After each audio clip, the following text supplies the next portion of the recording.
From the Great Basin to the Rockies to the four corners of Utah, Colorado, Arizona, and New Mexico. Dwayne Benson here for KMMU Main Street Media, Utah, coming to you live. We're streaming on YouTube, Rumble, X, Twitter, and our website, kmmu.org. Please join our host, Dan Fillmore, for Let's Talk Utah's Dan the Eagle.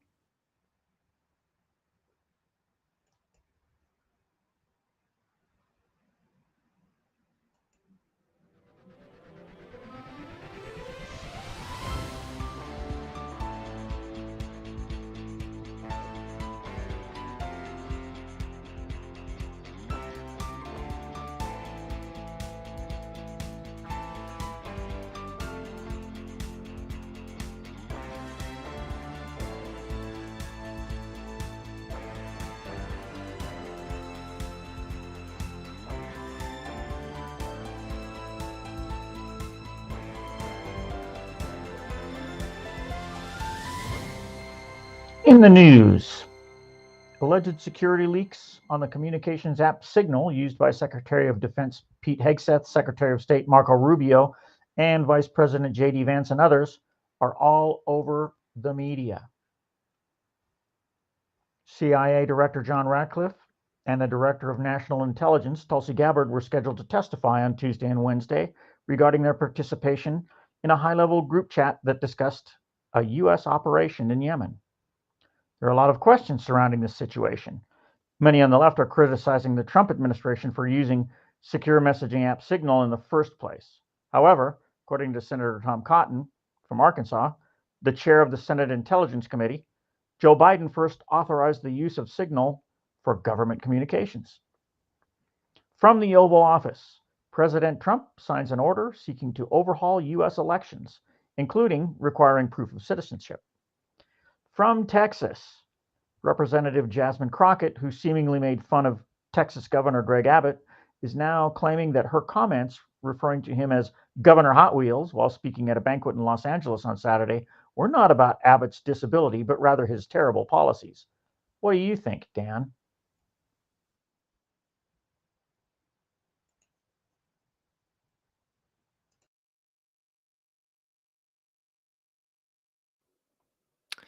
Welcome back, everybody, to Dan the Eagle. It's another Wednesday at 4:30. We're so excited to be here. It's going to be a great show. We have Bo, a repeated guest who's been on here a couple of times now. We're really excited to have him back. What a loaded day. It's been an insane week, and we're only going to be able to get to 4 stories. These are the 4 stories that I felt like were the most important for our audience to actually see. And we're going to jump right into all of those today. You are watching KMMU Main Street Media. We're streaming live on X, Rumble, and on KMMU website, kmmu.com. And we're really excited to be here today. Like I always say, you can call in. The number is 385-899-2134. Again, that's 385-899-2134. We have yet to get a caller. I'm embarrassed to say it.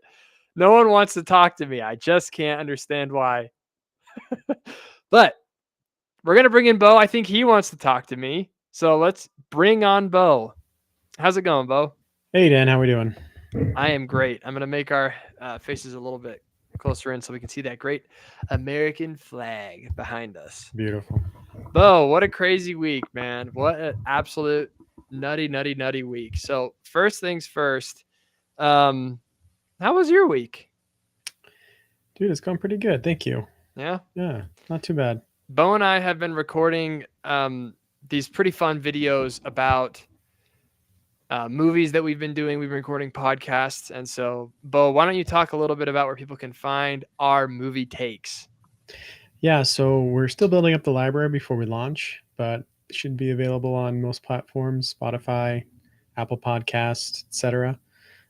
So, yeah, I'll be jetting out information about that on social media and to you and other people so we can get that ramped up. But yeah, still yet to release officially.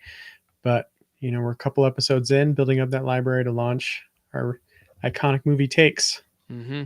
Maybe I'm getting a little bit ahead of myself. I'm just really excited. Yeah, it's fun. I was talking to a coworker just the other day about The Prestige, the movie we just watched. And I told her that we did a podcast on it. And she said, I want to listen. I would love to listen. And I was like, well, sorry, I don't have it yet. So we're really excited to get going. But my job is the politics guy. Bo's the movie guy. I'm the politics guy. So the first story that's in the news has been unreal. It's this Signal app disaster.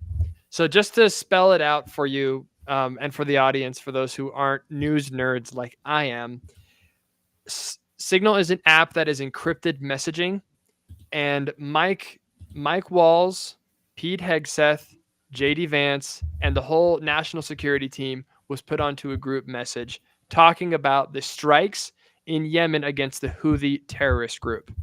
Now, the Houthis have been blocking off shipping in the Red Sea now for a couple of years because Biden was absolutely infirm and incapable of doing anything about it.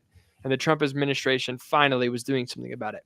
However, a journalist who hates Donald Trump was added to this group chat, which is unreal.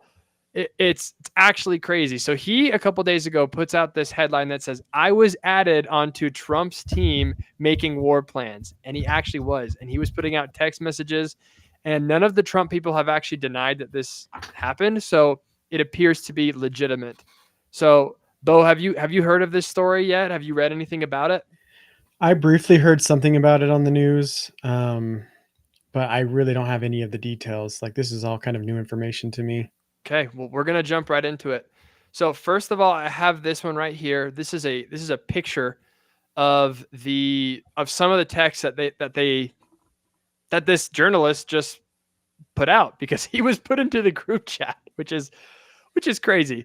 I'm somebody who will defend Trump a lot, and I will go to great lengths to even cover some of the bad things that he does. But I think this is really, really bad. I think this is incredibly stupid.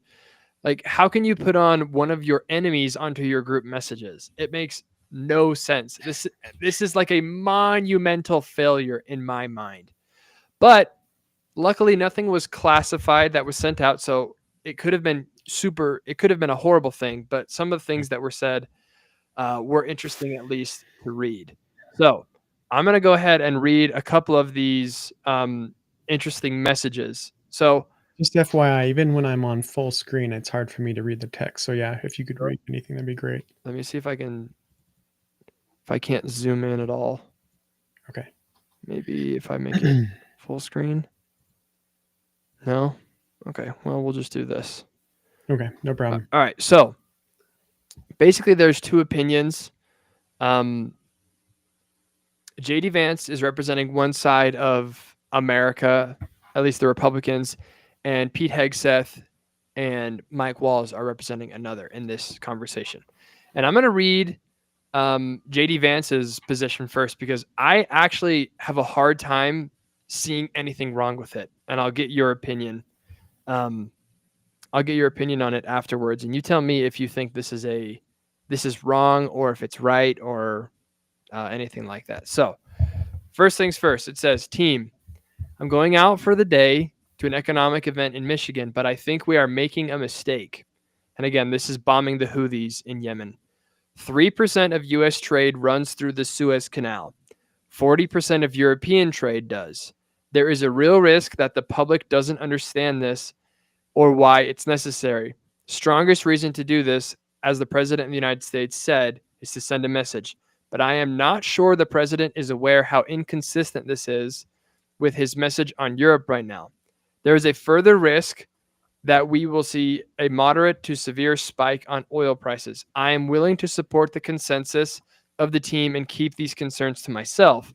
But there is a strong argument for delaying this month, doing the messaging work on why this matters, seeing where the economy is, etc.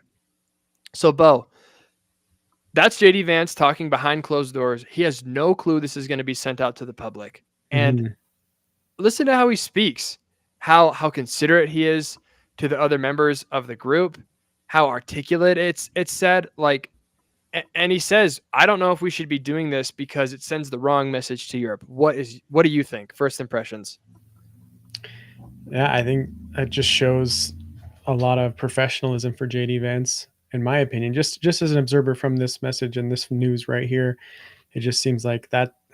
I can't say that I'm always texting as good as this when I'm, texting people about work or different things. No. I mean, I try to be, but I think this is just, to me, it further solidifies my opinion of him as someone that, doesn't take his job lightly, cares, is eloquent, or at least articulate in what he says, and also considerate and, a team player with being, like, hey, this is how I feel. These are my thoughts. This is my worries for the American people and our economy. And then I'm like, I'm willing to work with you guys on this. So let me know what you think. Yeah, I think it really, like, I read it and I was like, wow, this is almost like a puff piece for JD Vance. Like, it just makes him sound awesome. What do you think though about America defending 40% of, let's just assume that these figures are correct. I don't know if they are or not. I'm assuming JD Vance probably is more privy to specific economic data than we are, but we are very far away from the Suez Canal. It's in Egypt. Mm-hmm. And it's and then Yemen is in the Middle East. So it would obviously affect Europe more than us. What do you think about the argument that he's making that this is Europe's problem and Europe should stick up for itself? Well, I mean, yeah, like I said, this is all news to me, and I don't know all the politics and strategy and different things behind this. But if you're asking me kind of like, there are things that are affecting Europe and we're always taking responsibility and action for them. If I think that's right, I would say generally no. I think, Europe and other people need to put more skin in the game. The US shouldn't be the one that's always taking care of everyone. Obviously, protecting, putting America first and looking out for our, allies, etc., is one thing. But yeah, is this kind of the situation where you see it as a situation of Europe's not really putting any skin in? I think it's interesting because, and I'll stop sharing the screen so that we can just see each other here. I think I can see both arguments, and I know that's a stupid thing to say. It's like very uninteresting. Oh well, you have a neutral position. You have oh, that's neat. But I can see both sides of this really, really well. I can see that America has been the police force for the last 80 years, and Europe really has no capability of doing this. So asking Europe, hey, take care of this, is literally impossible. They can't build the nuclear capacity that we have in a matter of a couple months. It would take them years for them to build up the supply and the systems to be able to take this stuff out. And it's not like that 4% doesn't affect us. And also we trade with Europe as well. So if we do help this, it actually helps us too. So I get that side. But I do get JD's point where he says, why are we doing this if it affects Europe the most? Europe should be responsible for it. And as somebody who wants to see more responsibility from the Europeans, yeah, I am 100% with JD. And it's cool because I think that his concerns are validated here in the next text thread that I'm going to share with you. So Pete Hegseth, the Secretary of Defense, then jumps in and he says the following. So this is what JD says. If you think we should do it, then let's do it. I just hate bailing Europe out again. Let's just make sure our messaging is tight here. And if there are things we can do to upfront to minimize risk to Saudi oil facilities, we should do it. And then Pete Hegseth responds and says, I fully share your loathing of European freeloading. It's pathetic. But Mike is correct. We are the only ones on the planet on our side of the ledger who can do this. No one else is even close. Question is timing. I feel like now is a good time as any, giving the president gave directive to reopen shipping lanes. I think we should go, but POTUS thinks still retains 24 hours of decision space. So I don't know how much of that you understood, if I read it too fast or if you could read it. I can see it, yeah. You're good. So yeah, JD just says, I don't like bailing out Europe. And Pete Hegseth says, me either. I hate it. I absolutely hate it. But the situation that we're in is sticky. No one is going to be able to do what we are going to do for Europe. So it's up to us. And the president said so. So what do you think about that, Bo? Just so I'm clear, like your question is, what do I think about JD's response, or just like the situation in general? Just, I guess, the way that they're working together, like how Pete Hegseth and JD and Mike are all kind of just, I don't know, Yeah, like it's a scrutiny on like their communication. Is that Yeah. what we're kind of addressing here and talking? I mean,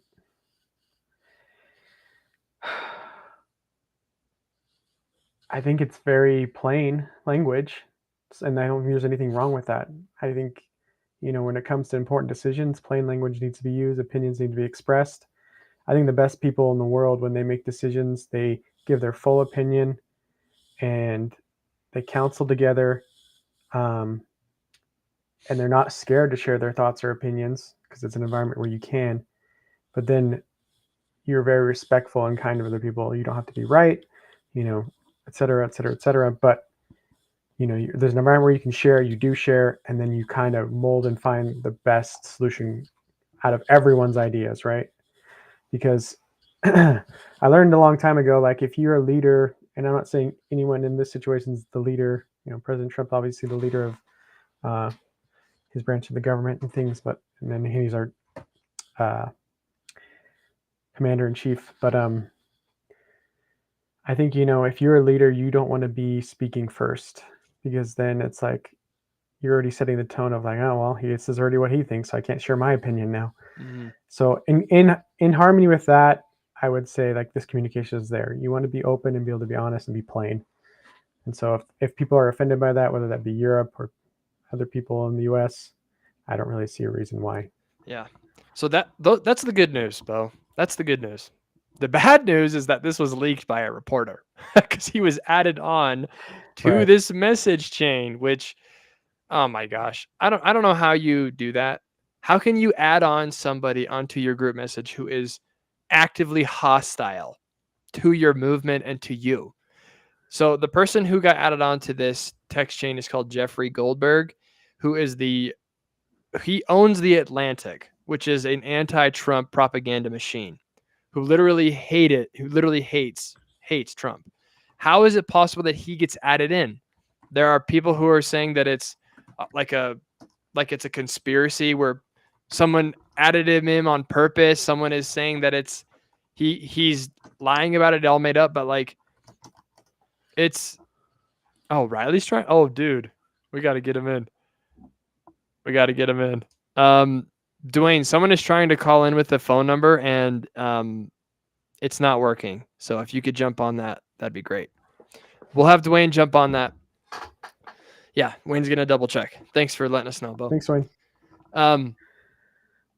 It seems like a massive failure. Bo, have you ever added someone who hates you into a group message? I never have. Well, I mean, I did, semi-recently send a message to a girl that I didn't mean to send it to. So, I mean, I'm not above mistakes. What did it say? We won't get into that. But, no, it actually was nothing. It was actually nothing. I was like, hey, Siri, text so-and-so to. Oh, yeah. And it was something about work. And it ended up going to someone. And then it's like, oh, that was not for you. But so my point is, no one's above mistakes. I don't know how the chat system works. I don't know if someone was just typing in people's names and adding them to the list so they could, send out a mass message and one too many names or a similar name got added. Yeah. I don't know what happened. Obviously, you want to be careful in these situations when you're talking about world affairs and things. Uh-huh. But again, I'm not above mistakes, so I don't expect anyone else to be either. Right. I totally forgive, obviously, like this, and it was a minor mistake because in the end there really wasn't anything that was super sensitive that was shared because the operation went off without a hitch. There was no problem. The Houthis were destroyed. Yemen is now in total like chaos because the terrorist group is basically out of power. The Saudis are happy and shipping is back, right? So praise God, nothing really bad happened. But if this was a different message group with a different journalist for a different thing, it could be absolutely damaging. So yeah, I don't think Trump can afford to have these kinds of mistakes go on because Are it's we been, aware of who actually put the message together and added the names? well, depends on who you ask. Again, there's a lot of floating ideas about it. Pretty much all the people who've been involved have denied culpability, which is not surprising. They're hoping to just say it wasn't me and then hope that America will forget about it, which we will.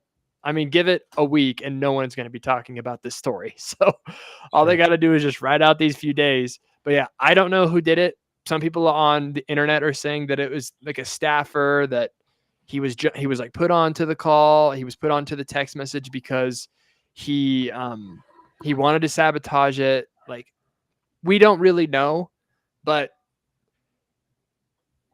I'm glad that they're doing things, but I think they do need to do it a little bit more carefully. Do it, but do it better. Yeah. It's not something that I'm gonna like sit here and try to spin and say like, well, it was actually a good thing that he added this guy because it made it. And I was like, no, it was a mistake. It was a huge mistake, and you can't be making little mistakes like this, especially when you're like the leader of the free world. Right, but again, like I'm just curious. Like when you say that, is it like Trump that's adding these names to a list? No, it wasn't Trump. No. Trump has nothing to do with this. The free world. You're saying like America. Yeah, exactly. You like as America, you can't be making these mistakes. As the Trump administration, you can't be having people added to your Signal account who hate your freaking guts. Like, that's like the worst thing that could happen. Like, yeah, it's insane. So if Riley does want to call the 385-899-2134, you can try to call again. Dwayne is saying that there's no one in queue right now, but you can go ahead and try again.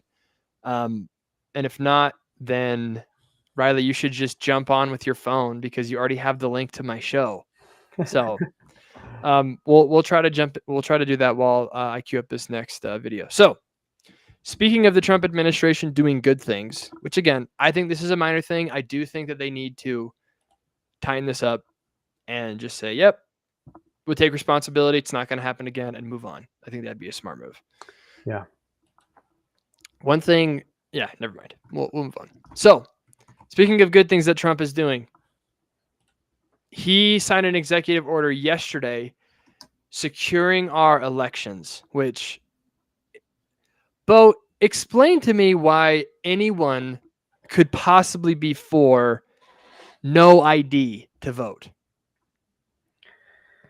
I mean, I don't know if I can explain that to you, but I can give my guesses of why someone would not be, or would, how do I say that? Would be for no IDs to vote. Tell me. I think the only reason you'd want to be in favor of no IDs to vote is if you want to harness the power of people that are not citizens voting, people that don't exist that are voting, so fake votes.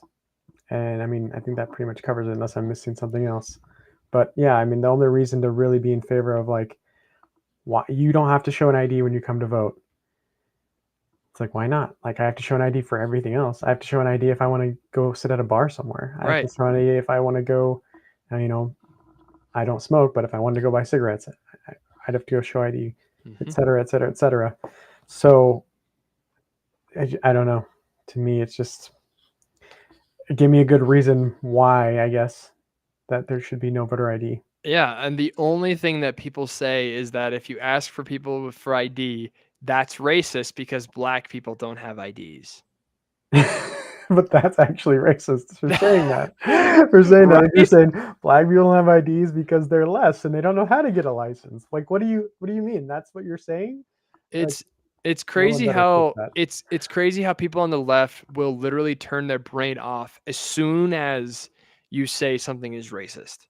If I just say X, Y, or Z is racist, everyone's like, okay, sir, yes, sir. If something is racist, I cannot ask any questions about it or use any logic. It's all emotion because it is racist. And racism is the worst thing on the entire planet. There's nothing worse than racism. I think that's how they genuinely view it. Yeah, I guess so. It's obnoxious. But Trump is not falling for this bull crap, which I'm so grateful he's not, because obviously there's no argument besides the racism angle that they can take that doesn't inherently say we are cheating. We are cheating. because they don't want to come out and say it outright. They'll say racism this, racism that. What they're actually doing is cheating. They are putting illegal immigrants on these voter rolls.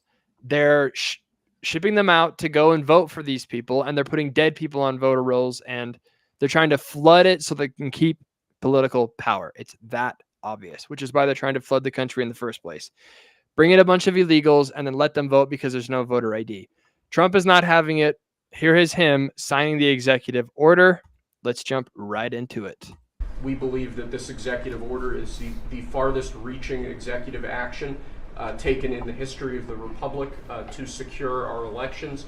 Among numerous other aspects of this executive order, this is going to cut down on illegal immigrants on the voter rolls, ensure that the Department of Homeland Security and the data that they have available is being fully weaponized to ensure that illegal immigrants aren't voting.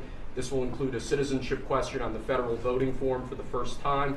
This executive order instructs the EAC to cut federal funding to states that don't take reasonable steps to secure their election. This calls on the Department of Justice to vigorously prosecute election crimes, particularly in states that we don't believe are in compliance with federal law around election integrity. I could go on and on for a while, sir, but the compliance with National Election Day rules, cracking down and investigating and prosecuting foreign interference in our elections, revoking President Biden's Executive Order 14019, which essentially weaponized government to corrupt and pollute our election process. There's a lot in here, but we believe that these are very important steps that we need to be taking as an administration at your direction to ensure that our elections are as secure as they possibly can be. Okay. Boom. Okay. Boom. Okay. I know, right? I was hoping I hope that was going to keep going. So just to tee this up, because Riley is on the line, we'll bring him in here in a second. So all states have to go in compliance with a single day of voting. There has to be ID. And he did push for any kind of prosecution for states that don't go along with this and who haven't gone along with it in the past. Bo, I am on cloud 9. This is amazing. What do you think? I mean, it seems pretty straightforward. I don't see, I mean, I guess we could try to like look at any holes or flaws in this. Like what are the downsides of having a 1 day to vote? Have to show ID. You have to mark and confess or admit that, hey, I'm a U.S. citizen on this form. I mean, is there any downsides to that? I mean, the only thing I can't really see any downsides.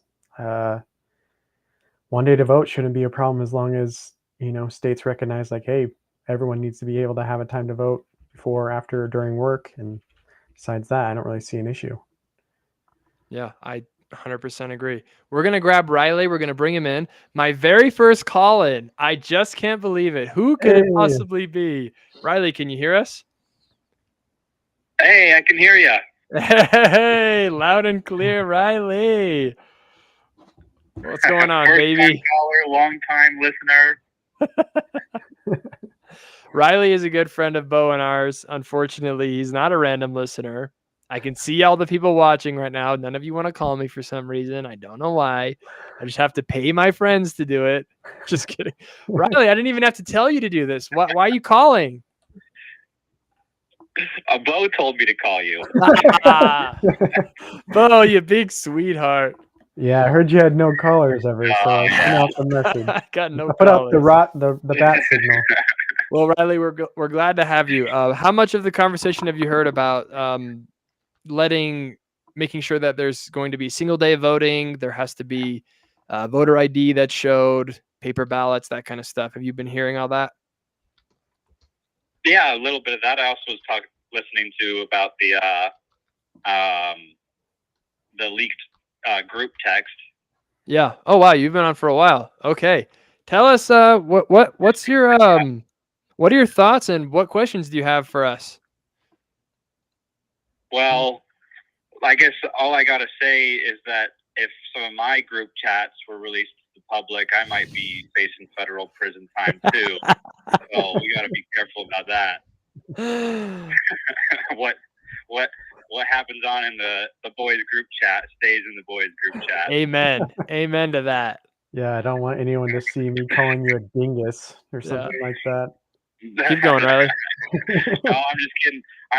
But how did these get leaked? Who leaked them? So this is the craziest thing, is that the guy was added. So his name is Goldstein. He's added on to this text chat from JD Vance, from Pete Hegseth, and from Mike Walls. One of them had to add him in to this conversation.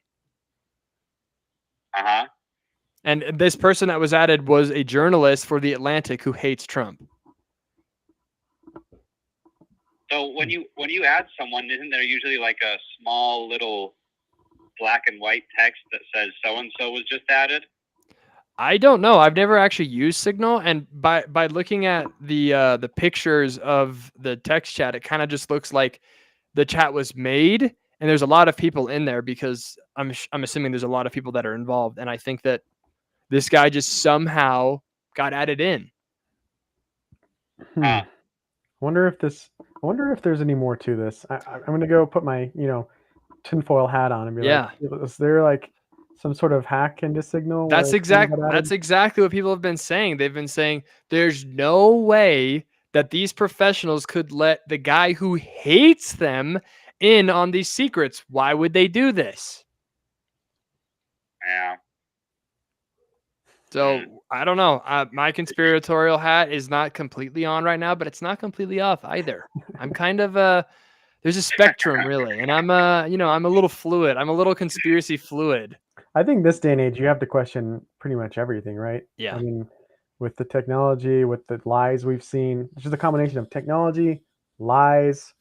There's another one that I had, but anyway, just we've seen in this world AI being able to artificially fake things now. I think you need to question everything, whether or not people call you, a conspiracy theorist or not. Yeah, I agree. Keep going, Riley. Exactly. Ever since COVID, everyone seems to have gotten their conspiratorial tinfoil hats have been placed just a little bit more firmly on their heads. Ever since then, I've found. I would absolutely agree with that.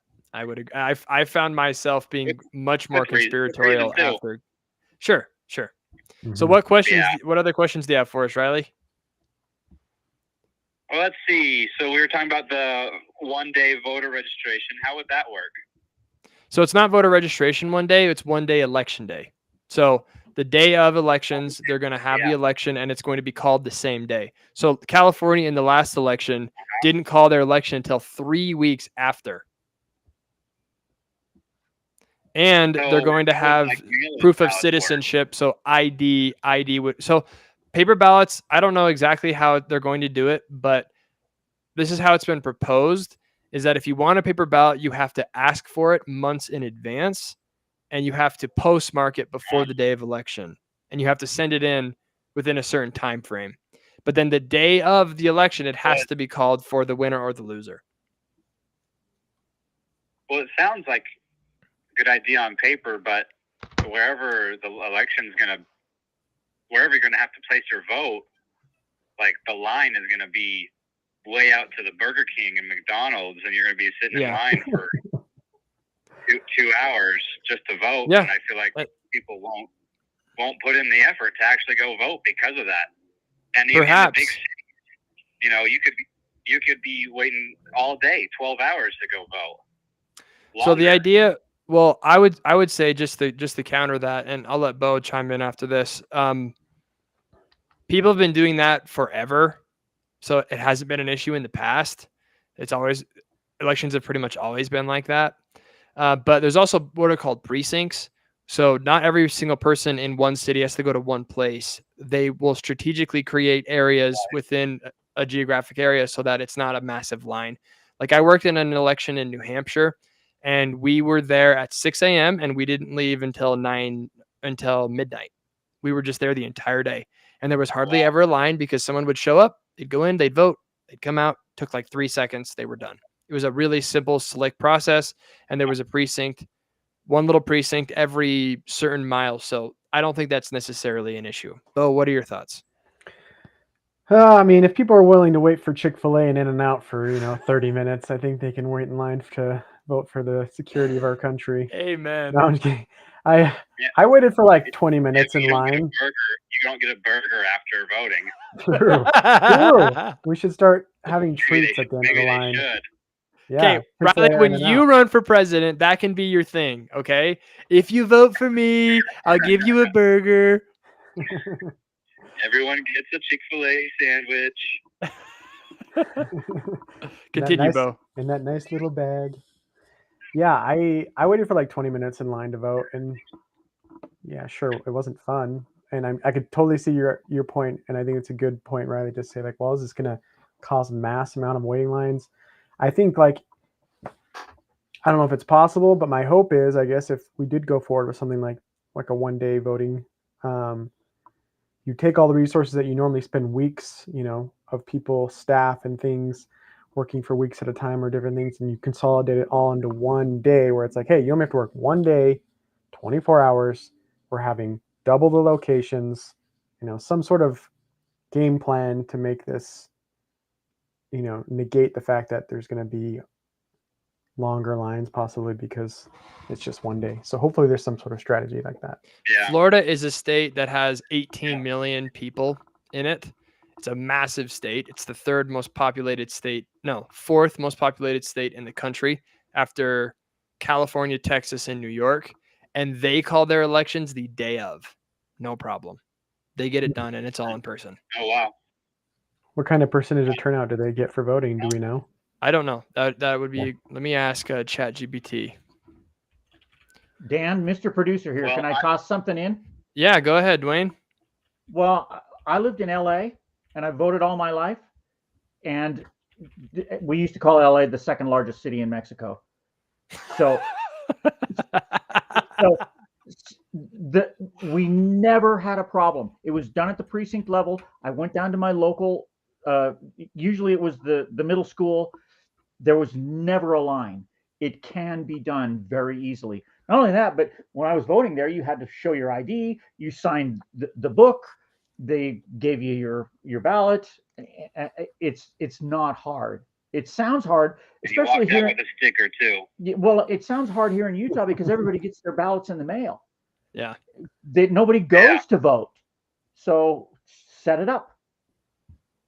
Yeah, it looks like I totally agree with you, Dwayne. Thank you for piping in. Dwayne is our resident survivor of California, so he gets to tell us all about that communist hellhole. At least when he was there, it wasn't so bad.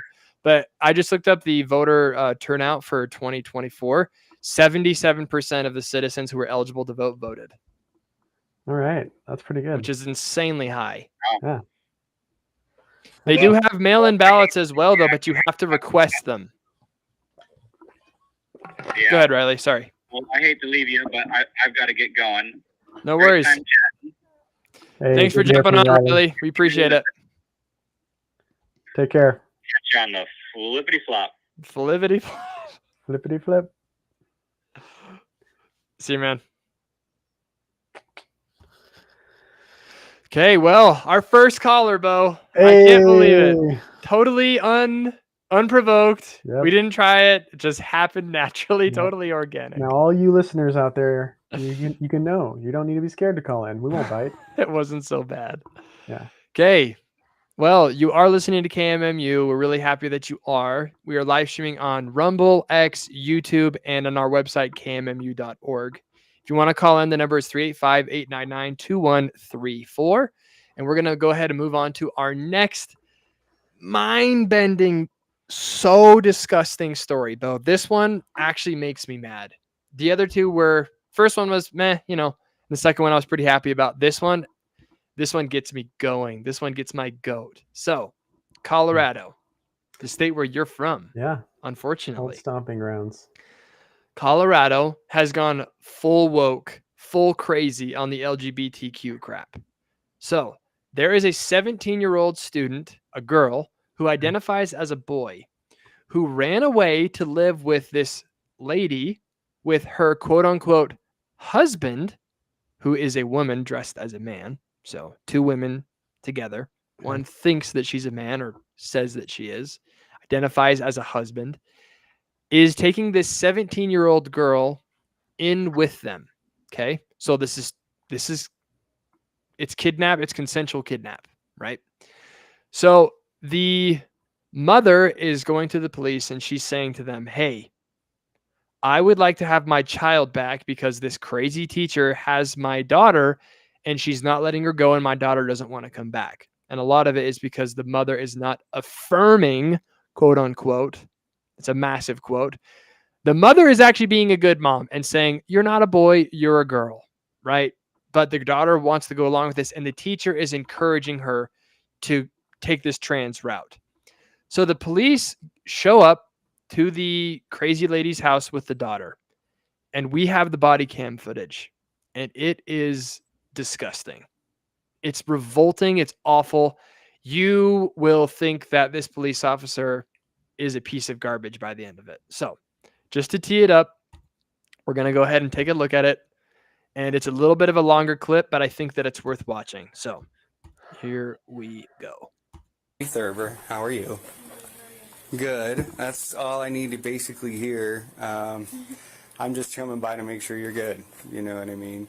I'm not going to try to insert myself into something that's already sort of in process or whatever you're doing. You know, and yes, by legal standard, you're technically a minor as a 17-year-old.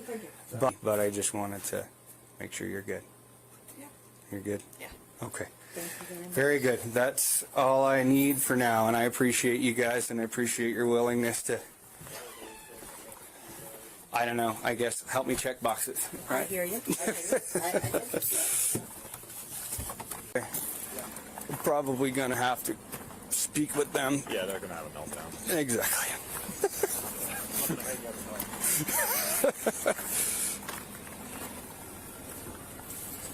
Hey there. Hi. So I'm Deputy Thurber.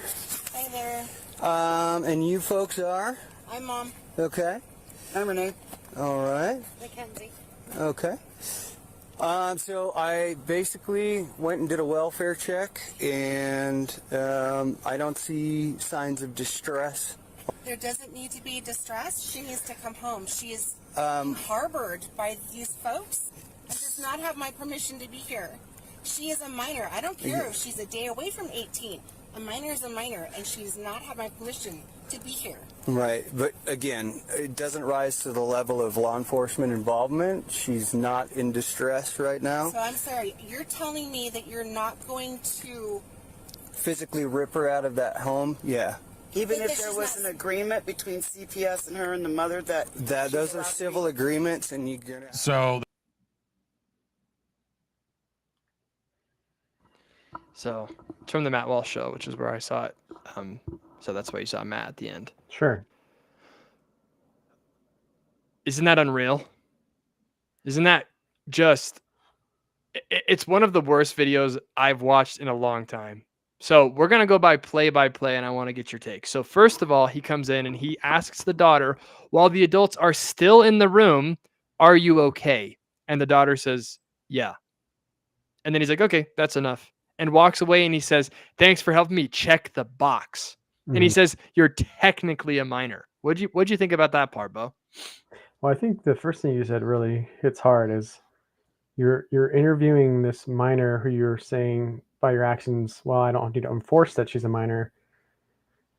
You're interviewing her in front of her, not captives, but potentially would be captives. Captors. But, right. Captors. So yeah, like what kind of response would you expect to get besides a yes? I mean, maybe if someone's really brave, they might say, please help me. They've held me against my will, or, but if you were actually scared or in danger or anything, like, are you going to say anything in front of them? So that's kind of a problem in and of itself. I think that you highlighted that I don't agree with, right? Like, hey, let's step into the other room with me and my partner where there's 3 adults, well, 2 adults and a minor. We can check on you and see if you're okay, or let's step outside or whatever. I think that, in my opinion, that's something that needs to happen in any situation where a minor is reportedly somewhere where they shouldn't be from their parents, or actually is somewhere where they shouldn't be where their parents don't want them to be, right? So those are my initial thoughts. Checking the box. Yeah, I don't know. I'm not here to scrutinize or condemn anyone, but to me, that just doesn't seem like someone at their best work. It doesn't seem like someone that's out to look out for the people. Like to protect and serve does not apply there to me. That saying of police officers. No. And then while he's walking over there, he says with his buddy, he's like laughing about it. Oh, they're going to have a fit. Oh, they're so, and he like laughs about it as if they are the villains here, Bo. The parent, the mother is the bad one because she wants her daughter not to live with these freaks who is a minor. What's your thought on that comment when he starts laughing with his boy? Again, that like, I think if there's one thing I've learned about people, and even extended to people of authority that you think have your best interest or that are, the good guys or whatever, like it just comes down to people are people. Everyone's flawed. Like if you think that someone's a police officer so they have your best interest at heart, that's just not true. Right. Like, no offense to any police officers. I know there's police officers out there that are possibly there's police officers out there that do have people's best interest at heart, but absolutely there's ones that don't. Yeah. There's ones that aren't there to serve and protect. Yeah. And so to me, it just speaks to that. It's just the reality of humans, the reality of people. Some people care, some people don't. Some people take their job seriously, some people don't. I think a lot of it has to do with the politics in Colorado. Like the idea that a kid is trans and that the mom doesn't agree with that is like shocking to people. They're like, oh my gosh, how could you not be affirming? How could you not love your son? How he really is? How could you treat him this way? And they want the police officer to go hard on the mom. That is the environment that they are in. So this police officer is actually doing probably what the people of Colorado want. I think the people of Colorado probably view this mother as the problem. They see the mother as being abusive for not accepting, and they see these freak creep teachers and her husband as the good people in this story. Possibly. Yeah. I mean, and again, I guess, the police officers there to solely do what the people want, not necessarily, right? They're supposed to uphold and protect the law, and enforce the law. And so, I don't know what all the laws are in Colorado. I don't know if a minor's somewhere they're supposed to be if you can't ask a police officer to bring her home or not. I'm not sure. Yeah. But that being said, I just don't think overall, there's good work being done there. Yeah. Like we spoke from the beginning, not asking to talk to the minor away from the adults that she's staying with, that she's not related to, and that her family has concerns with her being around, whether or not there's any legal conditions of like, yeah, she can be there, yeah, she can't, or no, she can't be there. The mom's right, the mom's not right. Forget that. Should I be speaking with this person alone to get an idea of what's really going on here? Right. Absolutely, you should be, in my opinion. And I think common sense says you would as well. Yeah. Should I be laughing about the mother's stress about her daughter not being in a place where she's consenting for her to be? Like, take this in literally any other context. Let's say, like, I have a son who's 17 and he goes to a party that I don't want him to be at. And I say explicitly, I don't want you to go there. So I call the police and I have the police show up. And the police says, hey, you having a good time? And my son says, yeah, I'm having a great time. And the police comes out and says, well, I can't really take your son away from this party. He was having a really fun time. It was a blast in there. The music was crazy. So sorry, can't do anything. Sorry, mom. Have a nice night. Good luck.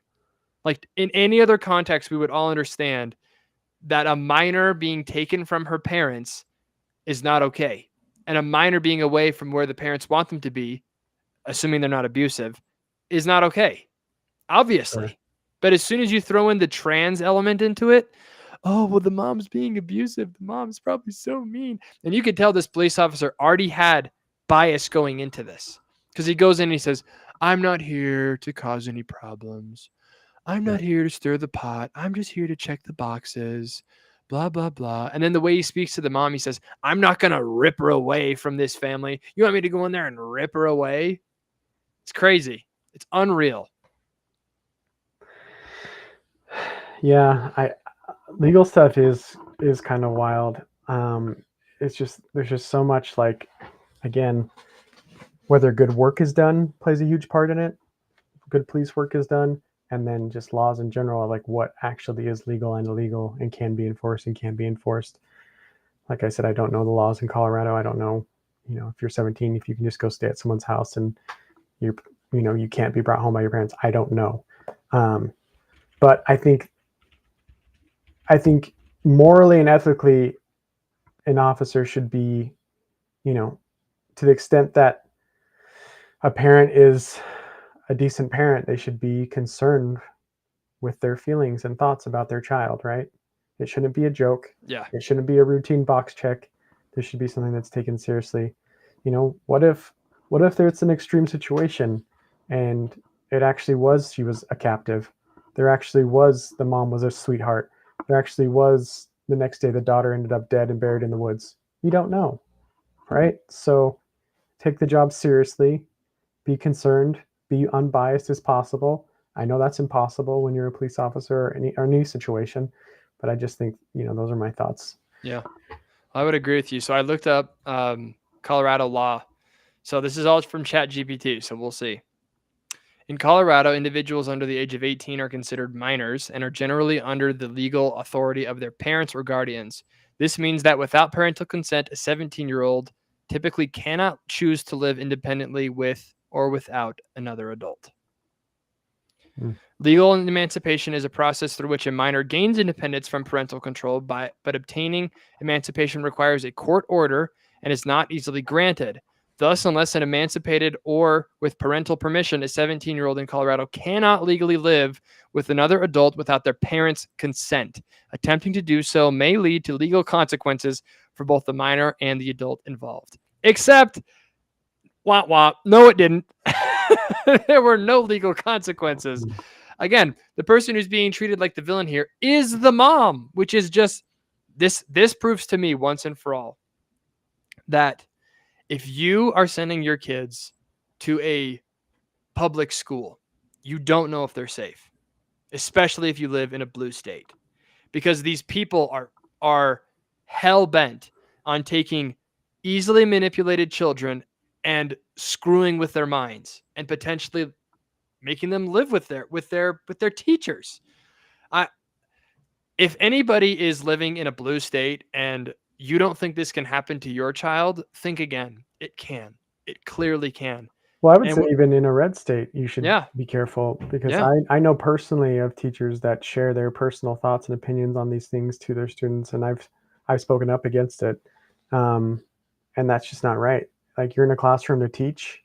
You're not in a classroom to affirm your ideology onto young kids. Or steal a kid from her parents without the parents' consent. That's seriously, again, take it in any other context. Let's say that my son really likes rock music. He loves rock music, but I don't really want him to be a rock and roll artist.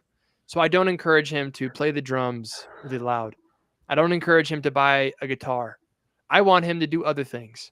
Yeah. He goes to school and he tells his teacher about it, and the teacher says, well, you know what? You can come live with me. I have a drum set. I have a guitar. Come be with me. And the kid says, okay, everyone, even the crazy blue-haired liberals would understand that is not okay. It's not okay. Even in Colorado, it's not. As soon as you throw the transgender element into it, we have to all act like we're idiots and we don't understand.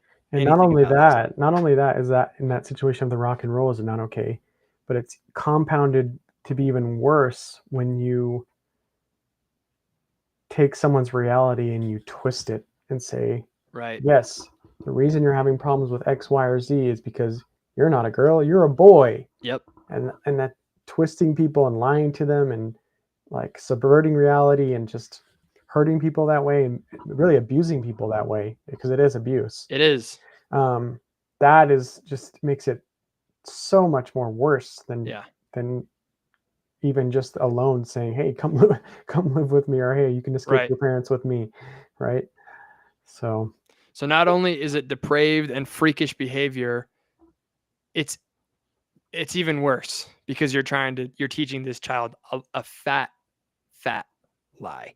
Totally agree with you, Bo. Glad that you're on board with this. If you weren't, I was going to kick you off the show and invite you to never come back. Well, yeah, I think we have to, our own opinion and thoughts on everything, but I think we both can safely say that people that are lying to adults or youth about the reality of their biology and their even mental awareness of such things it's just not right. Yeah. Think about 10 years ago too. Think about in 2015, if there was a story like this, how crazy it would be if the police officer acted like that. Everyone would be like, what the heck? Why was the cop acting like that? What does he mean? What are you talking about? And just in the last several years, we've all just gone along with this charade, and it has to stop. It really has to stop. And I don't see Colorado doing anything against this because Colorado, again, is ran by these freaks. So I don't see much help for this mom, unfortunately. Yeah, it's very sad. Well, speaking of sad things, we're going to end on a happy note, one that's kind of funny. So the governor of Texas is named Greg Abbott. He is in a wheelchair. I don't know if you knew that or not, but he is in a wheelchair because he's a paraplegic. He was running when he was 26 and a tree fell on his back and paralyzed him from the waist down. But he fought through it. He had a lot of thoughts about killing himself, but it's actually a really cool story. But he fought through. He did a bunch of good things, and now he's the governor of Texas, the second largest geographical state in our country and the second most populated. So kind of a big deal. Yeah. A representative from Texas, from Houston, had some not so kind words about him. And she's a Democrat. Again, remember, Bo, this is the party of kindness, and it's the party of acceptance and bringing in the marginalized communities and lived experience. And it's all about being nice. You tell me, Bo, does this sound very nice? Because we in these hot ass Texas streets, honey. Y'all know we got Governor Hot Wheels down there. Come on now. And the only thing hot about him is that he is a hot ass mess, honey. So yes. And that's pretty nice, right, Bo? That's a kind, tolerant, diverse, you might even say, thing, inclusive. What are your thoughts on Governor Hot Wheels? On him or the comment? On the comment. I mean, look, I'm going to just lay this out from where I'm coming from, just in general. I really think the battle between progressives and conservatives, or whatever you want to call it, right and left, extremists, non-extremists, extremists on the left or extremists on the right, et cetera, et cetera, et cetera. I think that's something I'm not in favor of. When I say that, I mean, that's where my comments are coming from. I think it'd be very easy for me to say and a lot of negative things about this person for the comments she made about someone else. But again, it's okay, well, now I'm just adding to it. Now I'm part of that same problem of belittling someone or name calling or, causing division in our country. And so I'm going to speak to it from a little different angle. Let's just lay it out morally or ethically or whatever. Is it nice or good to, make fun of someone, whatever their condition, whether it's a wheelchair, whether it's a speech impediment, whether it's the looks, whether it's their skin color? Is it good? Is it helpful? No. Objectively, I can say no. I'm not speaking about this person specifically. That's just kind of my moral stance on it. That being said, I find it very ironic in a way that people that are very supportive of, like her speech talking about how she's in support of gays and LGBTQ, whatever. I can't even remember all the letters ever. LGBTQ, whatever it is. There's a key in there. I don't know why I'm saying key. Throw a key in there. Why not? Hey, don't make fun of my speech. See? No, just kidding. So like, I find it kind of ironic that you're in favor of saying how awesome you are for protecting these people and loving these people, but then make comments like this. But even worse, what I'm really getting at is, I think it's terrible that people out there, whether it's from emotions or mentally, come to a point where they like accept or believe or buy into an idea that maybe they're a different gender, or they identify as a fox, or they identify as a little boy when they're a grown woman, or whatever it is. Yeah. Like, I think that's sad, and that's something that needs addressed from a point of how can we help these people. I think it's super evil when someone takes that and uses that as a political platform or kind of ammunition in a way to say, I love these people, I'm affirming these people, I'm protecting these people. You're terrible for not protecting these people. You're terrible for thinking less of them, or not even thinking less of them. You're terrible for like being against the idea that someone could be a boy when they're a girl. And then when you break it down, it's like, look, if I walked into your house painted blackface and told you I was black, would you find that offensive? Would you have any thoughts or feelings about it? Would you think it's healthy? Like, right. I doubt that they would say, oh yeah, that's totally fine. Yeah, we totally accept you. You know, it doesn't matter at all. We're here to support you. We love you.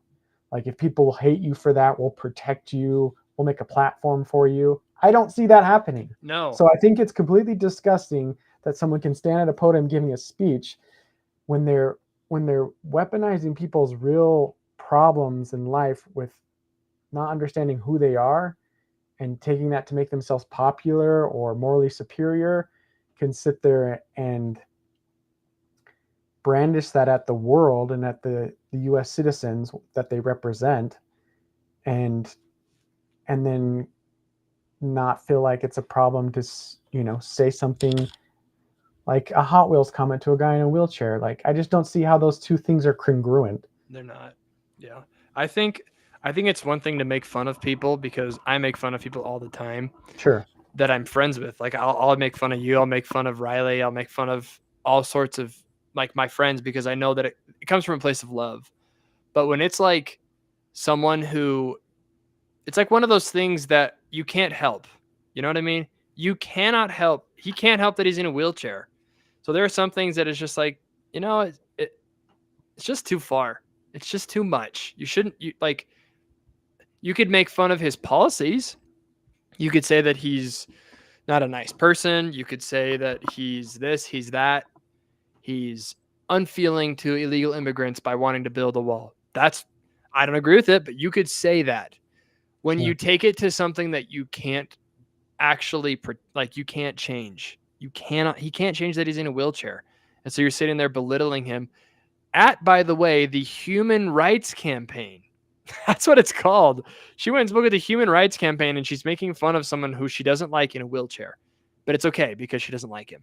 Anyways, her response to this, because she got a ton of blowback. People from her own side saying, "Yo, Jasmine, why don't you take it easy a little bit?" This is how she responded to it. She says, "I wasn't thinking about the governor's condition. I was thinking about the planes, trains, and automobiles he used to transfer migrants into communities led by black mayors. deliberately stoking tension and fear among the most vulnerable. So she claims that this wasn't true, that the only reason why she called them Hot Wheels was because this man sent illegals to places with black mayors. Are you convinced, Bo? I mean, no. My straight answer is no. I'm not convinced that was what her intention was. Could it be? Sure. Like if that's what she wants to say, sure. And if she's lying, like, I mean, that, how does it benefit you? Yeah. Like if you're willing to talk like that in public and make comments like that, and like, again, even worse, if you're willing to hijack people's misunderstanding of who they are and use it for your own gain, and that being like the whole trans movement and things. Yeah. Like, I think that already speaks enough to who you are, and it's not good. You need to take a step back. Yeah.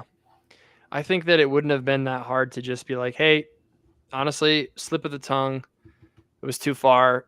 I'm sorry that I made fun of this. I still don't agree with Governor Abbott, and I don't like him as a person, but I do apologize for this. Like, Sure. I don't see how that is politically uncontroversial or wrong to do, but she just deflects. And so let me just ask you, Bo, Has there ever been anyone in the history of your knowledge that has ever been like, yeah, I made a mistake, like in politics, that said, yeah, I made a mistake, that was wrong. Definitely not Trump. Definitely not Trump. I'm sorry.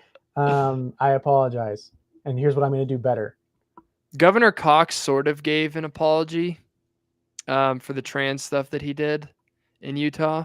Yeah, sort I of. feel like that was probably. But it was so half-hearted. He didn't even address the specific things. He just said, "I'm sorry for offending people," and it's like that's not actually an apology. But you're totally right. Politicians, I think that apologizing is just out of favor if you're a politician. When I say I don't like him, that's not me just being like, well, I don't like him, so that's why I don't for him.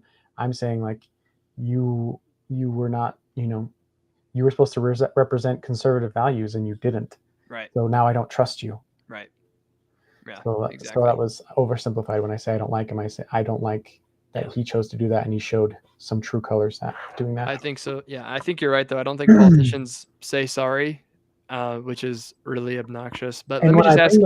When I bring that up, I'm not like I'm saying that to point out like that's a problem. It needs to change. It is. That's a massive problem. Like if you can't say in any position of leadership or what would you say, like responsibility, if you can't say, hey, I messed up, that was wrong, I'm sorry, here's what I'm going to do different, that's a massive problem. I don't want anyone in any position that can't do that. Yep. The problem is that as soon as they do say that, it just becomes ammo for the other side. They say, look, he was a bad person, and they can just spin it out, which is so stupid. Right, but I think apologizing is a strength. I really do. I think that's what I'm saying. If you can actually have, get to the masses and reach the people, and they see, oh man, this person was willing to confess their mistake and, make changes or, implement what they said they were sorry about. Wow. Mad respect for that person. I want to support them. Yep. True. If Governor Cox had said something like that, I would have totally forgave him and I would have moved on, because I like Cox for everything except for some of this crazy stuff that he did, but he never said sorry. So it's hard for me to apologize. It's hard for me to forgive someone if there's no apology given. But so, Bo, let me ask you this. How old do you think that woman was? How old do you think Jasmine Crockett is? I have no idea. No comment. Take a guess. No comment. Take a wild guess how old you think she is. I really feel like this is like one of the questions you never should answer. Like, how old is a woman? How old do you think I am? How much do you think she weighs too? Yeah, let's go with that. Do you think she's over 200? Does she look good in that dress? Well, where do you want to eat? I'll just answer for myself. When I first saw her, I thought she was probably like 29, 30, maybe like early 30s, because the way she like acts is like just very immature. This woman is 43 years old. She's 43. And she's acting like this. And she got elected in America. People voted for her. It's insane. Careful, people might use that same logic to you. Dude. President Trump acted this way, is this old, and he got voted into. That's fair. That is fair. I will say a lot of things that Trump does are not great, but I mean, look at what he's accomplished. You can't really make that argument about Jasmine Crockett. What has she accomplished? And what has that's she where done? I land with Trump. For those out there that don't care for him, it's like, look at what he's done, not what things you don't like about him. Yeah. Look at his accomplishments, results. Yep. It's crazy. What a crazy world we live in. And Bo, thank you again for joining us for another episode of Dan the Eagle. Thanks everybody for watching. We had 1 billion people watching. 1 billion. Wow. That many. I'm going to become a freaking gajillionaire now. It's like 1/7 of the world. Yeah. They all tuned into this amazing conversation. Thanks everybody for joining. Again, we are live every Wednesday at 4:30, and we are live on X, Rumble, KMMU.org, and on Facebook. And if you want to jump in next week and give us a call, that'd be great. 385-899-2134. And that's going to do it for us today. Thanks for joining. Big shout out to Communist China for putting in that 500 million views for today. We love you. And we also stream